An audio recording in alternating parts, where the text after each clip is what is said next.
Good afternoon, everybody. A very warm welcome to this rather cold day, I thought, which is a day where we'll be in conversation with Todd Stern today, looking at is another Paris possible? Now, obviously, we are on the eve of another cycle of climate negotiations again. We always are in some ways. So it is a great opportunity for us today to hear from Todd Stern, who was the Special Envoy for Climate Change for the United States, and very importantly, Chief Negotiator for Paris as well. Now, a couple of housekeeping stuff, which is that this meeting is on the record. It is being recorded and live streamed.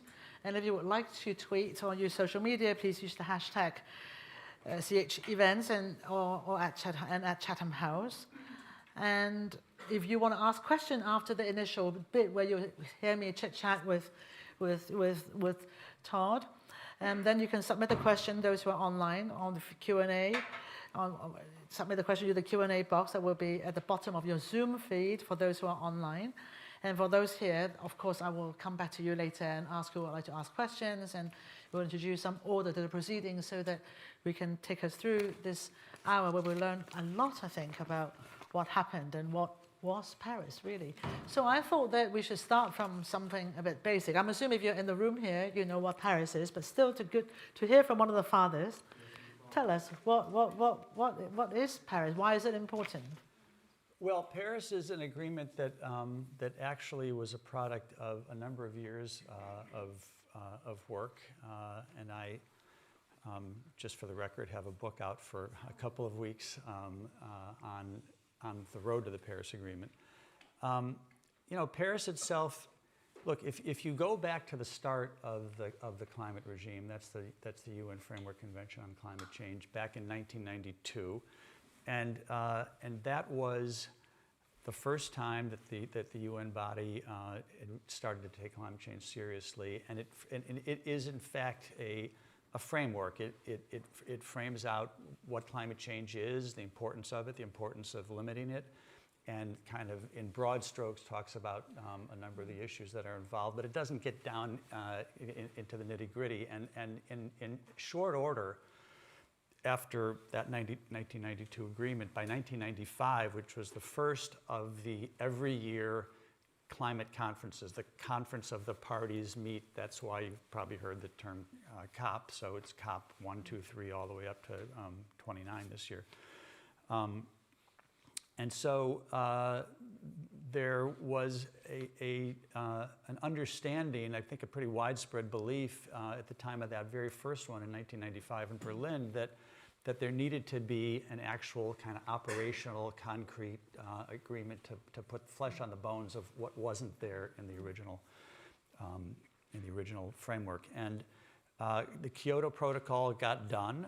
The Kyoto Protocol, for some particular reasons, had flaws and didn't end up working more on account of the fact that the U.S. couldn't join it than for any other reason. So then there was another effort to get a new big agreement going, and that started with a mandate in 2007, and it was supposed to be finished in 2009 in Copenhagen. That also didn't succeeded more in my view, and probably the view of people in the United States, than in the view of most people, which is that it was kind of a complete failure. But on the other hand, it didn't do what people hoped it would do. That's for sure.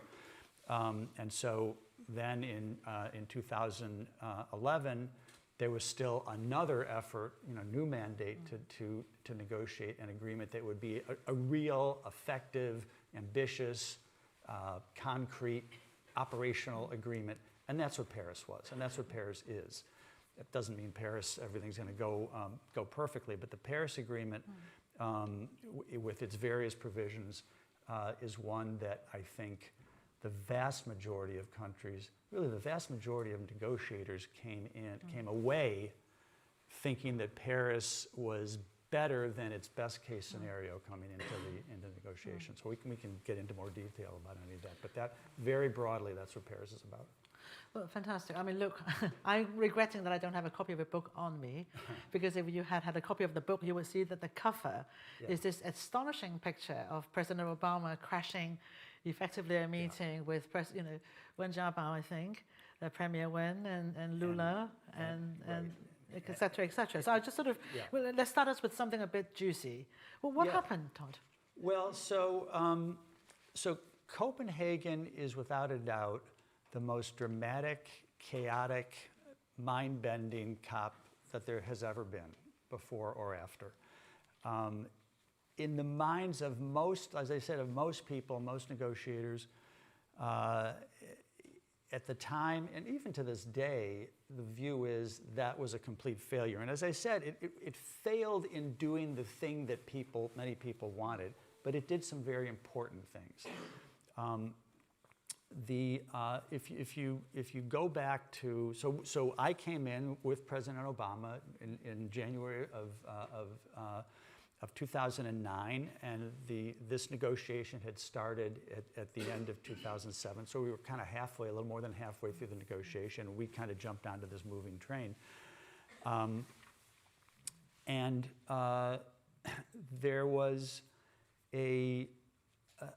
There were kind of two elements that made this particularly difficult.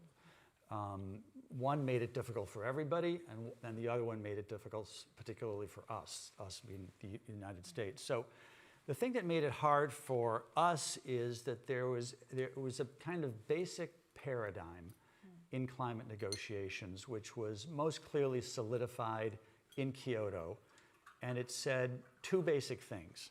One is that all action, all obligations for sure, but really strong action was expected of developed countries and not of developing countries, and that fact was actually written right into the Berlin Mandate. So you had that very important element, and the other element is that it should be legally binding from top to bottom. Again, only with respect to developed countries, but nonetheless. So the United States said yes to those things in 1997, but then we came back and there was not a ghost of a chance that we could get that agreement approved by the Senate, which was required by 2/3 majority. Many international agreements in the United States do not have to go to the Senate. Depends how they're negotiated, depends what they say. Kyoto did, and there was no shot. So the U.S. said yes and then didn't join. And so you had an agreement without the U.S. It was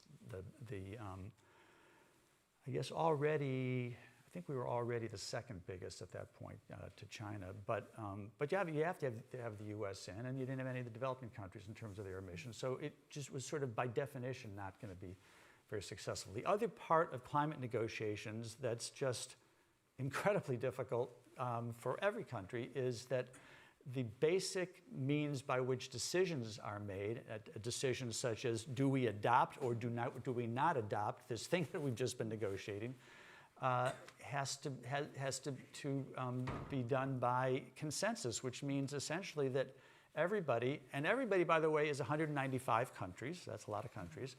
And it's a lot of countries that are organized into, there's the two big blocks, developed and developing, but there's all sorts of other groups and subgroups with quite different ideas. And so that is inherently really, really difficult. But to get back to Copenhagen, because of what we had been through in particular, I mean, if I had one immovable conviction when I came into my job in January of 2009, is that we were not going to have the United States say yes to an agreement that we couldn't join. We couldn't do that. So that meant to me there were certain parts of the agreement that could not be legally binding, and the agreement just had to be, reasonably sellable in the United States. So the paradigm was not exactly the same as it was from Copenhagen, but it was basically, it was quite similar, and certainly the notion of who was going to participate or not, who had to do things under the new agreement, it was understood even by the Europeans, for example, by the EU, that the EU's theory was we'll move first, we the developed countries will move first, and if we show that we're taking the lead, then promptly after that the big guys, China, India, and whatever, would follow suit, which I just frankly always thought was naive. I just didn't think that they were going to look at it that way. And since they still, well, anyway, I'll just say that. So, so we then, the Danes were the head of the COP that year, the presidency of the COP, and they were led strategically by a guy named Bo Lidegaard on climate change.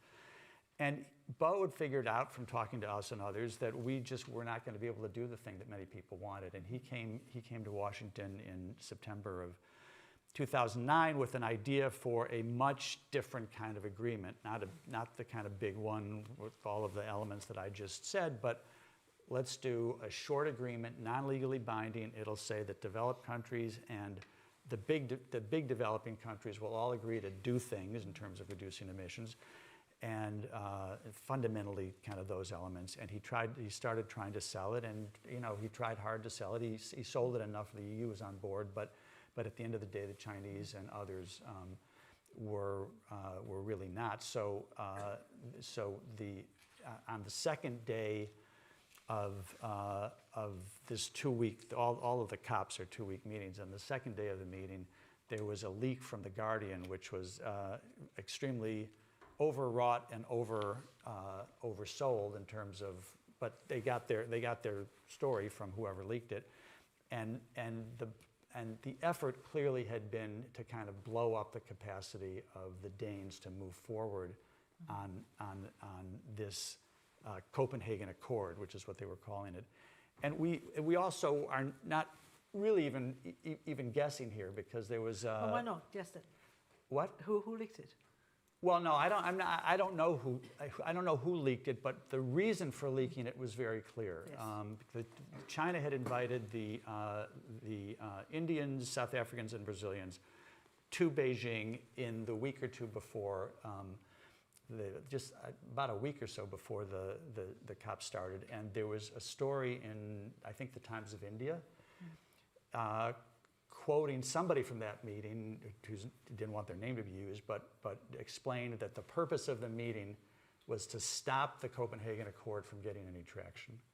And that's exactly what the leak did. So there was, the Danes tried everything they couldn't get anything going. So fast forward all the way till Thursday night, 24 hours left in the whole thing, and as a result of a dinner hosted by the Queen, they went around and gave invitations to 25 or so countries who came now at the leader level. That's the other thing that the Danes did. There had never been a COP with leaders there. Bo Lidegaard took the kind of crazy risk, but a bold risk also. I mean, I think he was quite sure that an agreement this different from what people accepted could never be done at a level below leaders. Negotiators, even if they thought it might be a good idea, would be too hesitant to jump into that. So Bo sort of thought correctly, you need leaders, but if you're going to have leaders show up, it would be helpful if you had a piece of paper on the table that they could look at, and there was none. So people were pretty much freaking out, particularly in the Danish delegation. But so there's this meeting. It starts at 11 o'clock on Thursday. It goes till 3 in the morning. Ban Ki-moon and I guess more, Prime Minister of Denmark, Rasmussen, sent the leaders home, kept everybody else working basically all night. The leaders came back in the morning. Hillary Clinton had been there on Thursday night. Obama arrived Friday morning. And then there's these negotiations going on all day. But there's two key points that we are insisting on, and everybody in the room was pretty much annoyed with the Chinese because they, unlike everybody else, did not send a leader and did not even send a minister. They sent a lower level, which made it very hard to make progress. And Obama was getting aggravated, and so the White House is looking to find out, well, where is Premier Wen Jiabao? And the Chinese won't tell anybody, and for hours go by that we literally couldn't find him, and somehow somebody in the White House figures it out. And Obama just says, let's go, and takes off with Hillary Clinton and me and maybe 3 or 4 other people. And we get to the room, the conference room where he's at, and there's reporters and cameramen and everything outside the room waiting, because it turns out it's not just Wen Jiabao, but it's also the presidents, prime ministers of India, South Africa, and India, South Africa, and Brazil. And so it's sort of pandemonium on the outside. And Obama, who is always kind of cool hand Luke, he's a very measured, cool guy under pressure. So he just kind of pokes the door open, looks in, and says, "Do you all want me to wait a little bit? Do you all want to wait a little bit, or should I come in now?" And they were, of course, just like ashen-faced, and because they had no idea any of this was happening. And so then started the meeting that the photograph is from. And the meeting was designed to, from our point of view, to negotiate these last 2 points, which ultimately get done. And then there's still a revolt in the plenary hall, which is why the Copenhagen Accord is not adopted, but is taken note of.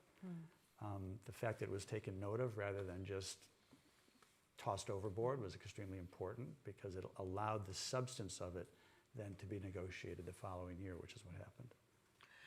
I mean, I remember that day very well. In fact, I was wearing the earrings earlier that I took off, that I went shopping that afternoon when nothing happened with Kate Hampton and a couple of other people.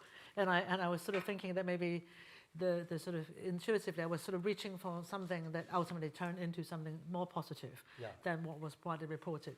But on the day, I remember thinking that what is, if there was any good that would come out of the chaos, was that? Yes. So I'll give you the what good. It's 2.5-page agreements, very short. A thing that was really, really important in the ultimate way the agreement was done. Developed countries had to put forward their plans. Developing countries were not required to, but those who did had to do X, Y, and Z. And we already knew from a set of meetings we had all year long through an entity that we sort of created called the Major Economies Forum. It's more or less the G20 countries, developed and developing. We knew that all of those 4 big countries and several others had already said in one of our MEF meetings, Major Economies Forum, what they were going to do. So it didn't need to say more than that, which was lucky, but in doing that, you already had a chip in the basic word that was used among negotiators for the distinction between developed and developing countries, separation, was that there was a firewall between developed and developing countries. So this started to chip away, didn't knock it down, but it started to chip away at the firewall. It also included the pledge from developed countries to mobilize $100 billion a year for developing countries by 2020, without which there would have been no deal. That was hugely important. There was a initial step, I think a first step in any UNFCCC agreement, to recognize the 2-degree limit. I forget the exact words. It got stronger over time, but it got in there. G8 and then Huh? I remember G8 declaration and a couple of others. Yeah. So that was important. There was a reference, a little convoluted. The country that just fought it till the very end and got in trouble with a group of countries it never wants to get into trouble with, but that was China, resisting what the vulnerable poor island vulnerable island countries and poor countries wanted some kind of reference to 1.5 degrees as a limit, not just 2. And the Chinese really held out all the way to the end until there was nobody else in that room of like 20-something who agreed with them, and they finally gave way. But that ended up in the Copenhagen Accord, and that also was really important. So there were a bunch of things in there that made it important. And then what happened, I mean, certainly our approach, our strategic approach the next year was simply to get the language of the Copenhagen Accord modified, expanded, but get it into a place where the Conference of the Parties actually adopted it. And that's what happened in Cancun. And then in the next year, countries who had wanted more, who wanted some kind of bigger legal agreement, and that made perfect sense, as long as the way it was legal was subject to negotiation. That was then the biggest source of the biggest focus in the 2011 COP in Durban, South Africa, and the mandate was agreed to. It was for a 4-year negotiation, and that 4-year negotiation gave us Paris. No, good. Thank you for walking us through some of the key milestones as well. I mean, obviously, one of the, especially in the current climate, the US-China relations, which of course helped in many ways in recent years, wasn't so great all along. Yeah. I just want to hear from you in terms of how you would assess how important the relationship is and has been. Yeah, so the bilateral relationship between the United States and China, and I'm now talking in the period that takes us up through Paris, was the most important relationship in the world. I mean, there were tons of other important players. The EU was always out front as the leader in terms of how aggressive and ambitious that they wanted to be. There was, I could name many countries. I won't do that right now, but the U.S.-China relationship was really important. My counterpart was an enormously impressive and likable guy named Xie Zhenhua. He was their minister, and I first met with him in Washington in March of 2009. And I honestly, I don't recall looking back, and again, I was trying to recall looking back because of the book. I remember doing the thing I'm about to say. I don't remember if it popped out of I'm probably sure it didn't just pop out of my mouth, but I don't remember my whole thought process. But what I said to him then, when we were just sitting down together for the first time, was, I think you and I can make climate change a positive element. I think I used the word pillar, a positive pillar in our relationship, which even then was fraught with difficulty. It's not as bad as it is now, not as strained as it is now, but it was full of difficulty. And he initially, he didn't say no, he didn't say yes, but we just started talking. And one thing I would definitely say is that and you can, you can debate about how important this kind of a thing is as compared to national interests, but we liked each other right away. And we kind of hit it off, and I mean, it's good because we saw each other like, it must have been 100 times over the next 7 years. But he was very skilled. He had clout within the Chinese government. He's animated. He's great, and he's the kind of guy you want to spend time with, and he's very tough. And so all of that was really good, and things started happening. Again, that first year, China was just hard against the things that we were trying to get done. And the things that Obama got done at the end, I'd been working on those all year. It's not like we just thought of those. After that year, I think the Chinese came away from the Copenhagen year, 2009, with sort of two things that they were bothered by. One is they never want to get on the wrong side of poor countries. They want to be a developing country, and they want to be a developing country in good standing with others. So that's for sure, that was the most important. But they also, I think, came away feeling that they did not do well by having as much kind of public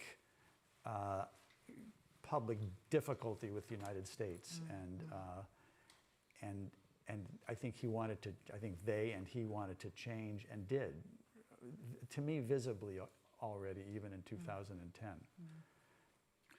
Well, that's good to hear, because looking and there was forward, a very big thing that happened in 2014.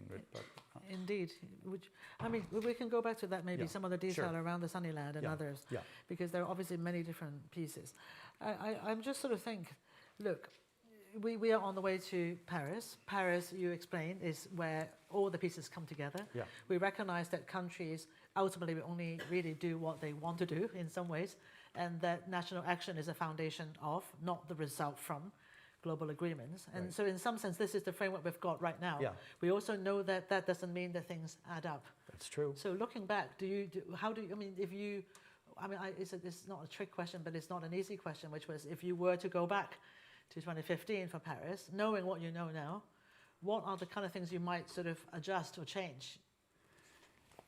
Yeah, so I mean, the truth is, mostly with respect to the big elements of Paris. I mean, you just mentioned some. We can go over in more detail if you want. But I don't think that there were a lot of things that we would have done differently. I mean, I think that I can look at what I see in the UNFCCC, you know, what's sometimes referred to as the Paris regime. I can see ways in which that could work better, and things that could have happened and that still can happen, I think, to make it work better. I don't know that and what I have in mind here most of all is the way finance does or doesn't work. But I don't know that I don't think that was something we could have negotiated differently in Paris. So I mean, if I sat down and looked at every page, maybe I could say, well, we did a little of this or a little of that. But it is an interesting thing how many countries, how many negotiators I talked to from all sides of this came away with the same sense that this was better than they had hoped. Great. I mean, and by the way, you know, by the time we were going to Paris, I didn't have much doubt that we were going to get an agreement. I mean, because the issues had been talked about a lot. People were sort of really focused on not letting this opportunity slip away. They were actually really focused on the fact that President Obama would only have one more year left in office. So, you know, all of that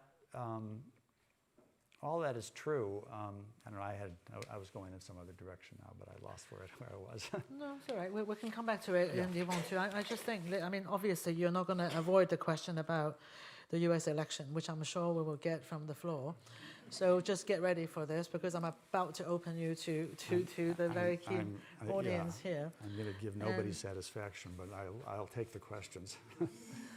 Well, I mean, I'm going to take some questions from the room and take some from online as well. So let me take maybe 2 or 3 in one go, maybe. So I'll have the lady here. Maybe just take these 3 to start with, if I may.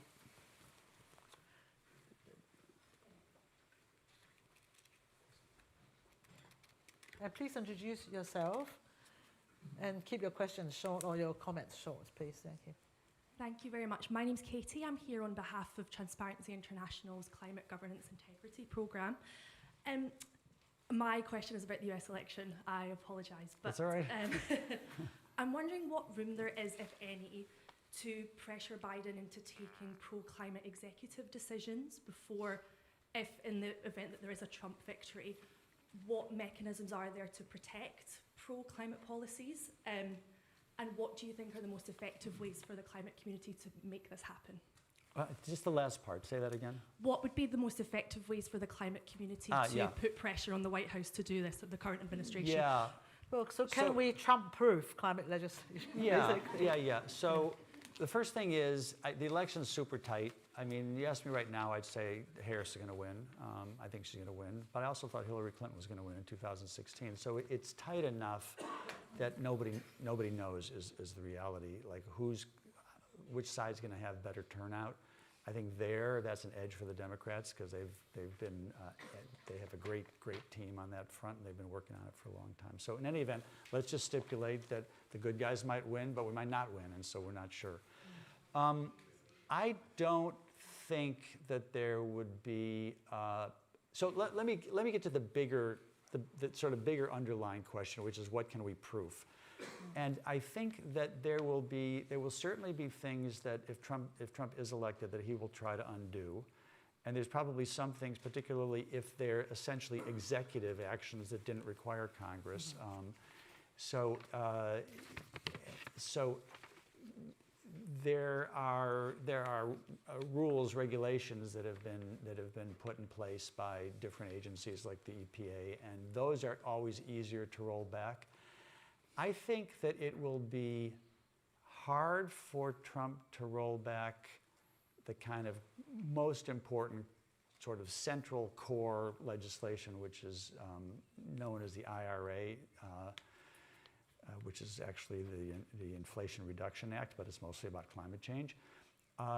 And for a couple of reasons. One is that the White House and the people we were working with, well, not me, I'm not the White House anymore, but the people that they were working with were very smart in the way that they located investments that were coming out of that legislation. And there have been now several $100 billion worth of investment.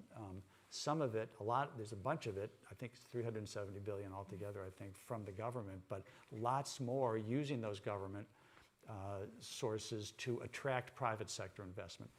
And you will see a lot of that in so-called red states, in the US, what we call red states, which are Republican states. And so, whether it's in West Virginia or it's in the Plains states in the center of the country or wherever it is, or Texas or Oklahoma, Trump will find, if he's there, that the members of Congress from those states, as well as the governors and so forth, are not going to want those things to be taken away. They're creating revenue for the states. They're creating revenue for companies built there. They're creating jobs for people, and that was all very deliberately done that way, right? So, so some of the absolutely biggest states in the country for renewable energy, and some of this was true even before the Inflation Reduction Act. So the biggest Trump proof is already done, because the way it is designed is using Trump supporters to help you prove it. Right, and yes. My guess is there's not that much that Biden can do in terms of new executive orders, and I think the big stuff has been done. I don't think that insofar as there are maneuvers that can be made to protect things that are legislative, I'm quite sure that that's happening. They're like super focused there, and it's an extraordinarily good climate team there, both internationally and domestically. My old friend and original Washington mentor, John Podesta, who now also has the international portfolio that he picked up from Kerry, but he was brought in by Biden to John Podesta to implement the IRA, but they've just got a whole bunch of people who are focused on that. So I don't think that's the issue so much, but anyway. Well, I'm going to pick up a question from here before I come back to you, which makes me laugh because it's from Monica Patel from Carbon Brief. The reason why it makes me laugh is because it's a question I'm supposed to give her an answer tomorrow for the paper. So I'm going to ask you that question, which is, well, in your view, will China deliver an NDC this year that will keep us on track to the Paris Agreement? And how will the US engage on China on its 2035 NDC? So casting our focus on what's going on now on the international scene, without spending a lot of time, what's the upcoming COP is in Azerbaijan, Baku, their biggest city. And the biggest issue on the table has to do with financial assistance, and an element of financial assistance, in reality, not the biggest element, but the element that's biggest within the UNFCCC. So I won't go into that unless somebody wants me to. But so that's this year. But the thing that is looming next year is that it's the next time for countries to ratchet up their original commitments. The Paris Agreement includes a bunch of really important elements. With respect to ambition being the climate world. I don't know how many of you are climate experts or not, so I'm trying to make it clear in case you're not. But the ambition being the word that shows that you're trying hard and doing your best and all of that. But God darn it! Now tell me where was I just now?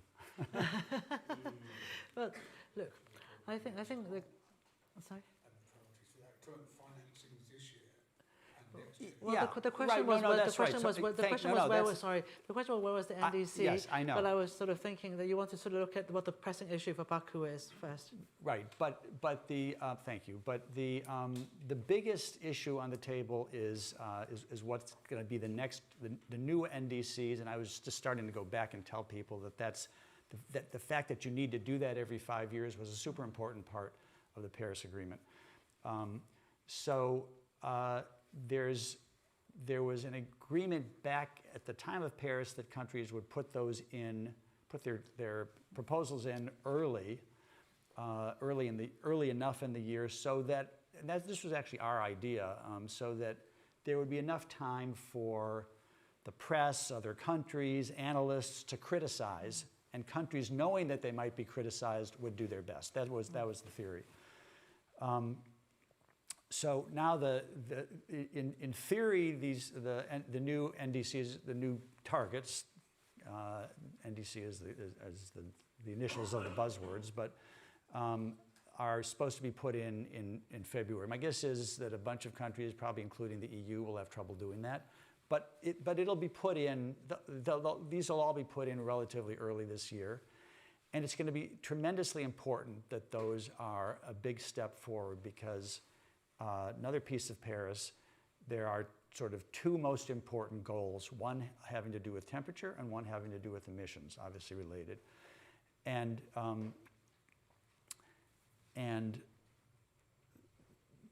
what happens in these upcoming targets is enormously important for the mid-century goals. So one of them is to, Paris didn't say this at the time, but it evolved over time to be essentially net zero emissions by 2050, and then holding temperature as close to 1.5, again, in that 2050 mid-century zone as possible. And if the NDCs, the targets that are supposed to be announced in 2025 to last until 2035, if those come up short, like really short, if they're effectively pretty weak, then you've just killed your chance to get anything done that you need to get done by 2050 because you're only 15 years away by 2035. If you're way behind the 8 ball in 2035, you're not going to get there. There's going to be great pressure, as there should be, from people who care about this all over the world. So that, with respect to China is most certainly going to put in a target. I don't think they'll put in a target literally in 2024, although they might, I don't know. They're the most important country in the world right now with respect to their target. I think that other major players, US, EU, countries like Japan and Canada and Korea and countries, Australia, I think are going to be pretty strong. I mean, I don't know the specifics, but my sense is that they're going to put in pretty ambitious, pretty strong targets of the kind that you'd want to see. China now is 30% of global emissions. China is basically peaking about now. They're peaking their emissions, so their emissions going up, and then they're hitting it, if not this year, then next year. But at 30% of emissions, people who have done a lot of analysis on this kind of thing, I'm a fellow at the Asia Society in New York who's done analysis, but so have many others, basically say that in order to be where we need to be, we need to see something like a 30% reduction. 30% reduction from China, which I am sure is certainly not what the Chinese are thinking of at the moment, but we'll see how much chance there is to move. If the Chinese come in with 5 or 10%, it'll be very bad. Brilliant, thank you for that. I'm going to take more questions from the floor. Now, let's take a few. Todd, we will come back to you, then don't answer immediately. So let's take 1, 2 here, the first 2 row, and then I'm going to the back in a second. The gentleman there, but this. All right, Dominic Caratu, a member here. Quite fascinating listening to all this and the history again of Copenhagen and Paris. But looking ahead, even your own dialogue talks effectively about the democratic backing at times, and then Bush doesn't sign up to Kyoto. Yeah. Trump comes out of Paris. So politics reigns domestically, but internationally. So again, behind you've got the map: Gaza, Ukraine, Taiwan. So the question then is, politically, geopolitically, can we get to consensus anymore? Number one. And secondly, does the other issues, tight finances, strongman politics, trump the technical work that is needed to get to net zero by 2050? Okay, this one. The gentleman, the second row. Thank you so much for your wonderful presentation, and we will appreciate your effort. I'm Dr. Isiaku Shitu Al-Mustafa. I'm a lecturer and the founder of Oil Logistics Advisory. My question is very simple. Mr. Todd Stern, what do you think of the contending issues around business figures that said it is better to put more effort or strength on planning for a war with warmer temperature than focus on what is unlikely to be achievable goal? I'm sorry, what is? Can I say it again? Yeah, please. Yeah. I said, what do you think of business figures, those in the business industry, that said they think that it is better to put more strength, more effort on planning for a war with warmer temperature than focus on what is likely to be unachievable goal? And Focus I on said, what, sorry, I didn't hear that either. than focus on Okay. what is Okay. likely So, yeah. to be unachievable goal. Oh, unachievable? Because of the contending issues of the climate finance, which you just mentioned earlier yourself, petrostate unwilling to stop hydrocarbon investment, and also the evidence of little emissions in developing countries. That is the question. So in a strange way, these two questions are potentially similar, which is, given all the political challenges, and Yeah. one talking about the geopolitical challenges and strongman politics, the other talk about Right. vested states, vested interests in some ways, but also the fact that the rich countries that did promise money hadn't probably delivered as much as it should. So in terms of given all the political complexities, is another agreement really possible? Well, look, let's step back for 1 second, which is we're not looking for another agreement in the sense of what's the successor to Paris, because Paris is the agreement. What we're looking for is enough action spurred by Paris and taken as part of what Paris requires. Will that be good enough? Will the ratchet up be good enough? Will other related issues be good enough? And I think that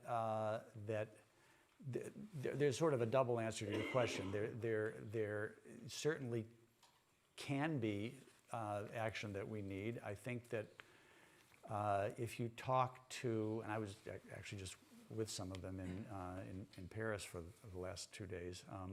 If you talk to people from China who are in the climate world in China, like government people, but in the climate world, I think generally they are in favor of the notion of the U.S. and China continuing climate change cooperation and work together, even despite the more strained relationship.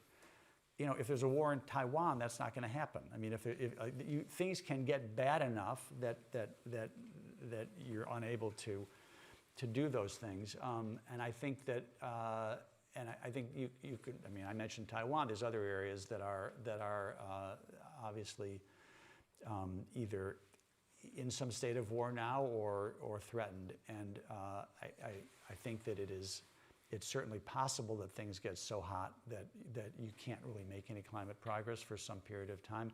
But I don't think, and now I can sort of slide into the second question. I don't think it is a tenable thing to say that we just can't deal with climate change. We've just got too much other trouble, and why should we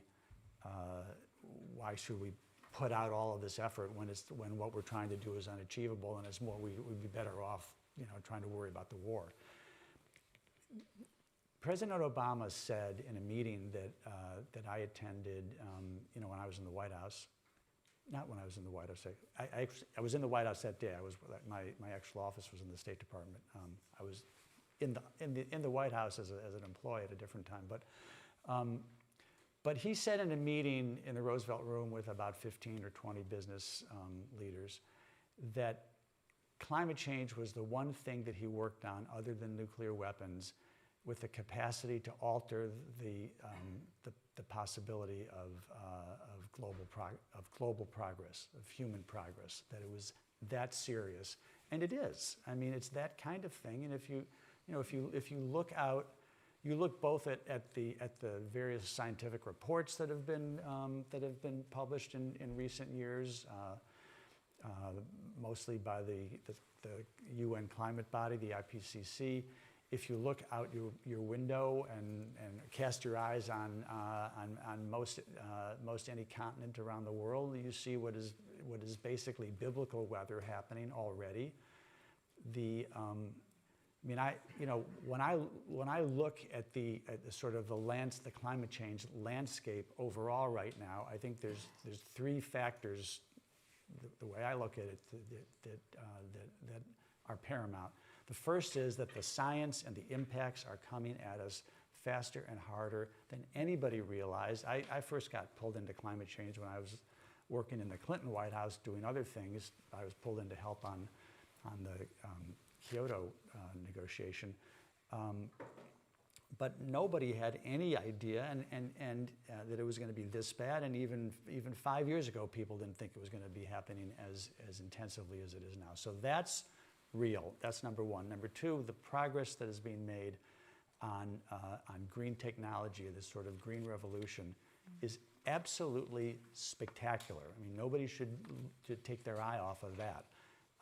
It is happening at a speed and a rate of effectiveness that is so far beyond what the absolute best modelers thought 10 years ago that it's kind of breathtaking. And there's a lot of areas still where there's more research and development that has to happen, but it's happening. And there's a huge innovative pulse that is going on all over the place. But the third issue, so if there were only two issues, I think maybe we had a chance to hit the net zero by 2050 mark. But there are obstacles, and the biggest source of the obstacles is the fossil fuel industry, and both for what they produce and for the influence they have on countries all over the world. And a piece of what needs, and this is a longer conversation than we have time for right now, but an important piece that I think is going to be critical in getting over that hurdle has to do with everything that I wrap up in what I sometimes call the human factor, which is political will and what citizen mobilization and because the one short form I'll tell you that sort of capsulizes what I have in mind is that the one way to get politicians to do something that they might not otherwise be inclined to do or thought they wanted to do the opposite of is if they think by not doing what you have in mind, they will be voted out of office. I mean, if it gets that serious, then politicians act. And it's a lot better than it was in 1997 when I first got tapped to work on this, but it's not where it needs to be yet. But we need all of that. Great, thank you. Let's take more questions. Oh, there's one right at the back, close there.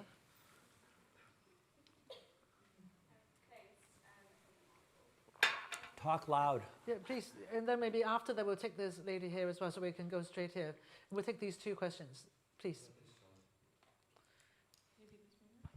Great. I hope this one is better. Yeah. Perfect. Kathy here from BirdLife International. I lead our global climate and energy policy and personally been focusing on UNFCCC since I was a teenager. So yeah, great to hear your perspectives. I guess I have two parts of a question. One is, I guess everyone cares about elections. I think probably many of us in the room have heard from some US negotiators that they're getting a bit stressed, that they don't know what things are going to be like for them in Baku when they're going to travel in a few days' time. Would love to hear your advice for them in this situation and situations like this? And I guess my second part of the question is, of course, there's growing momentum on the links between climate, nature, land issues, and in particular, the link between Rio conventions and other multilateral environmental agreements. Knowing that US did not sign up to some of them, but would love to hear your personal perspective on synergies between these issues. Thanks. Do you want to take this, or we'll hear one more? Let me take that. Well, what advice I would have for my old colleagues? Look, Baku is going to be difficult under any circumstances. If Harris wins, there will be a massive relief felt by countries all over the world. If Trump wins, it's going to be grim. I mean, if you imagine that 3 or 4 days after it's sorted out that he's won, the climate conference starts. It's not going to be like great spirits there. I think all you can do is, if I'm talking to my old team, for example, is focus on what's got to get done in Baku. Try to be useful and constructive in coming up with essentially solving the problem of what is referred to as the NCQG, which is sort of, think of it as the son of the $100 billion promise from Copenhagen in 2009. So under Paris, there's supposed to be a new number, not lower than 100, resolved this year to start in 2025. So keep your eyes focused on that and whatever else. And by the way, just as a sort of point that's interesting, when Trump came in the first time in 2017, there were a number of people who stayed in the career climate office. I mean, the U.S. is a different system than many countries, so more people come in from the outside each time there's a president elected than in many others. But there's still a career civil service office that stayed there, and they actually were constructive, sort of behind the scenes, working on issues. The two so-called facilitators, a word that's used in the climate world, who were working on the more detailed guidelines for transparency, which is an important issue, was one from China and one from the United States before the election, and they didn't change. And it proved that proved to be a super successful negotiation for a piece that was important in what was happening then. So you try to do your best, but I mean, obviously, it's extremely bad if that happens. The other question was connection to the other was about other related problems and other related treaty organizations. And I think that I've actually heard this, as I've been speaking a bunch because of my book in the last few weeks. I've heard people say, well, what should biodiversity and climate change be merged into one treaty organization, or are there other ways in which those kinds of things should take more cognizance of each other? And I think, without having thought about it deeply, my initial reaction was, don't try to put them into one, because it's hard enough to manage all the issues with just climate change and to try to expand it. On the other hand, climate change is a huge issue with respect to biodiversity. And there are other overlapping bodies that have to do with the oceans and aviation and so forth. I think that yes, there should be serious consideration and look for ways in which there can be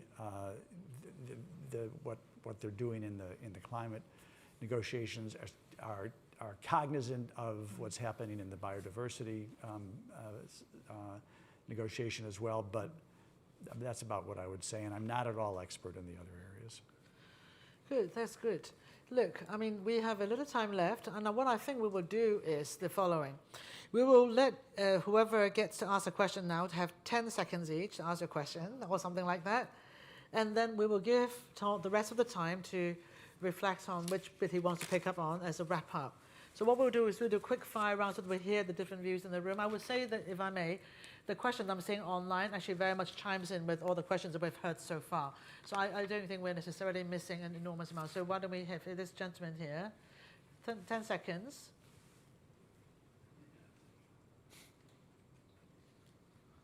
Thank you so much. My name is Andres from the London School of Economics. My question is, what is your main advice for developing countries to accelerate the energetic transition, keeping in mind their dependence to natural resources? Thank you. Taking in mind their dependence in natural resources. Okay. Depend on natural resources. Okay, so why don't we try the front as well, and then these two, and then we'll, this one, front, the lady at the front. Hello. Oh, yeah. Hello. My Fine. name is Ahmed Al-Haritani, and I'm a lawyer and the Young Ambassador for Climate Change from Morocco. As we said earlier, you were talking about the importance of finance regarding the upcoming COP. So my question is, do you see a pathway to legally anchor financial obligation within the Paris Agreement to enhance accountability? And specifically, how can we ensure that commitments are not only ambitious but actually delivered, especially when the line between public obligation and private contribution remains blurred? Thank you. The front, the lady at the front. Can I add on to that? Hold on. Please. Hello, Ruth Townend, Chatham House. You talked about the importance of citizen mobilisation to create a government mandate for stronger climate action in democratic countries. How do you feel the public should be mobilised, given the huge efforts going into this from NGOs and the fact that that mandate still doesn't exist despite really high awareness of the climate emergency? Okay. Yeah. What about the lady right at that side? Sorry. Oh, sorry, I just realised I called another colleague of mine. Go. Yeah. Hi, Anna Åberg, Chatham House. We're just a few days away from COP29, and as you said, there's a strong focus on climate finance. What do you see as possible landing zones for the new climate finance goal? And what is the importance of this COP for future COPs, not least COP30, where countries are supposed to submit new climate targets? Thank you. I think you've got quite a lot to chew from. So Yeah. Actually, advice for the developing countries, how to anchor the finance. several of Yes. them kind of overlap on the issue. Hello? You have a question here? We'll listen. Can we ask the question? Sure, 10 seconds. Well, thank you very much. Thank you. Well, you have the mic. I think. Hello, testing, can you hear me? Yeah. We support Donald Trump anyway on his climate process. Okay. Secondly, go on. Good for you. Okay, I'm speaking on behalf of climate experts, meteorologists, okay, in this field. The question that they want to ask you is, do you recognise that the man-made climate change theory is incorrect because CO2 levels... I think... Can I ask my question, or do you not like Well, another actually, opinion? what you is know the what? question? We have... It's incorrect because CO2 levels follow I got it. temperatures, Miss- not the other way. So the climate scare is to control and tax us. I understand the question. We have 2 minutes left, and other people have asked. I'm not going to answer anything from you. Well, thank you very much. Thank you very much for Let- your view. Let- What is your let's- question? Let's just What let is your the other- question? I understand. There are some people... Recognise that the man-made climate change theory is incorrect because CO2 levels follow temperatures, not the other way. So Great. what is this all about? Appreciate Because to me, appreciate it. seems like Let me... Well, thank you. We heard your view. Thank you very much. Now, our batteries are so heavy. would you mind? Miss, nobody Would you wants mind? to listen to you now. At COP29, how are they getting there? Are they flying there? Are they flying there? What about climate change? Are they flying to COP29? There are children mining this stuff. If the people who've asked questions would like to come up after this is over, I'll talk to you separately. Getting the stuff to make it back. I think we're done. No, I think, look, I mean, No, look, listen. And they blow up. Well, it is a good reminder. It is a good reminder. Excuse me, sir. Are they flying? Excuse me, sir. It's a simple question. Excuse me, sir. How many flights did you take, sir? You say climate. How many flights did you take in your time? I'm taking. Did you take any private jets? I'm taking a rowboat to Baku. Did you take any private jets? I thought you were supposed to save the climate. Well, I mean, it's a good reminder for all of us that climate remains a very important, contentious issue, that the battle is the beginning. I'm sorry about this, but...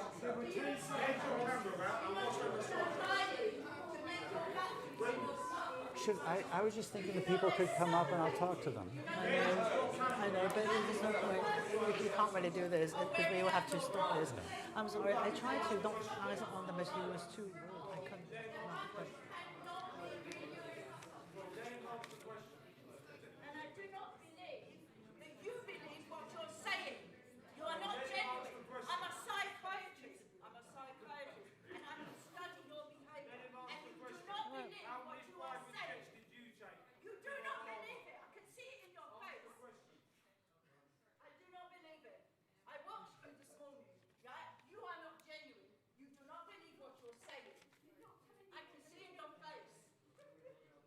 Well, How many private jets did you take with Obama to save climate? Yeah, how many private jets did you take, sir? Can you go and answer the question, yeah? Just remember, we support Donald Trump and we support end to net zero. Net zero's costing everyone money. We support end to net zero. How many flights did you take, sir? How many private jets did you take? Okay, sports fans. look. Let's. well, I mean, if we could regroup quickly, so that I would like to let Yeah, obviously Mr. Stern to wrap up. Let me just talk about the finance question for a minute, because it sort of overlaps with a few of the questions that were asked. I think there are two fundamental aspects of finance. The issue on the table for Baku is, as I said before, what's going to replace the $100 billion goal from Copenhagen. And I think that there is a growing understanding, and this was evident in this meeting that I was at this morning in Paris, that there will need to be two elements of the outcome. People call it different things, but there's an inner layer, there's an outer layer, there's that kind of thing. There's sort of two different things to look at.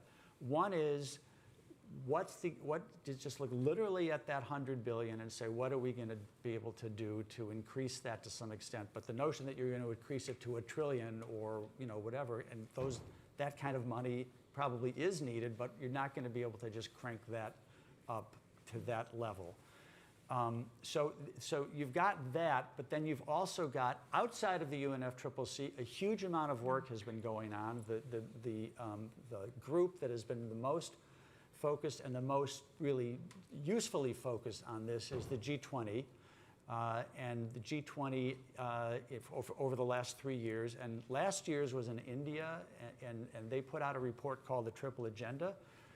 The executive summary is not very long, and it's very good.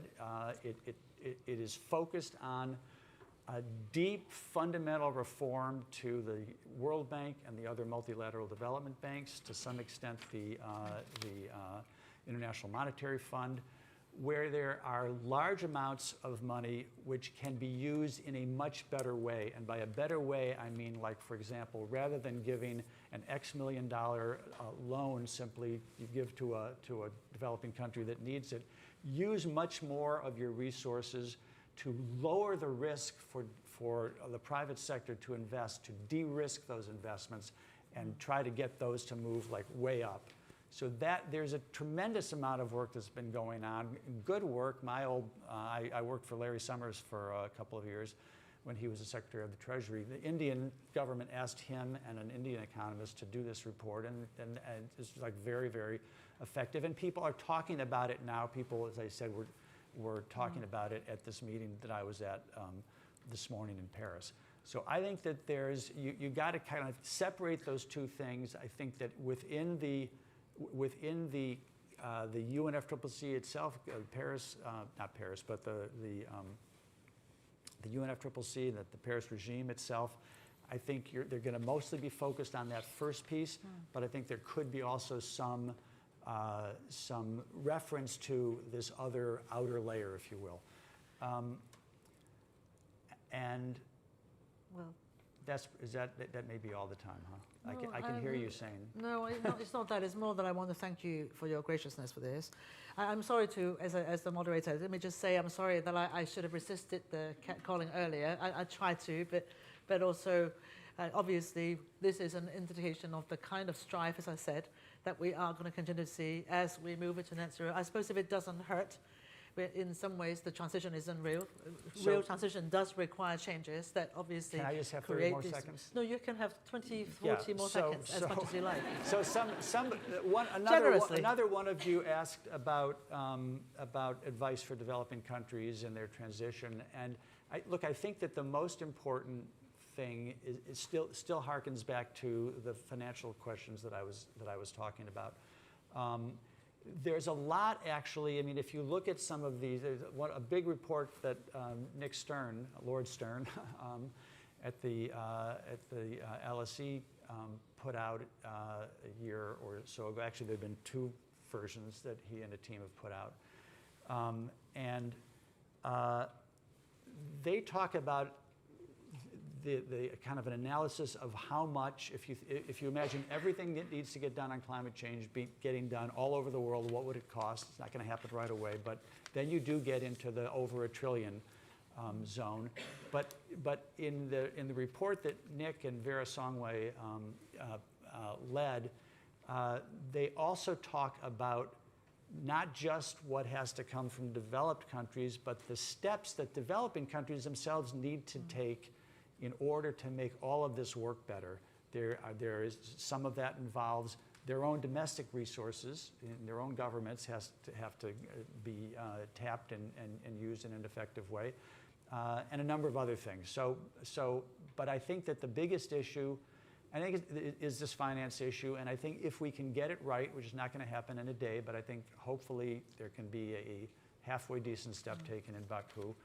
I think this is the biggest thing that could get the overall climate regime, developed and developing countries, moving on a better track, and with less acrimony, and if you can really, sort of wish upon a star, more partnership between those countries for doing something which is, which we can't not do.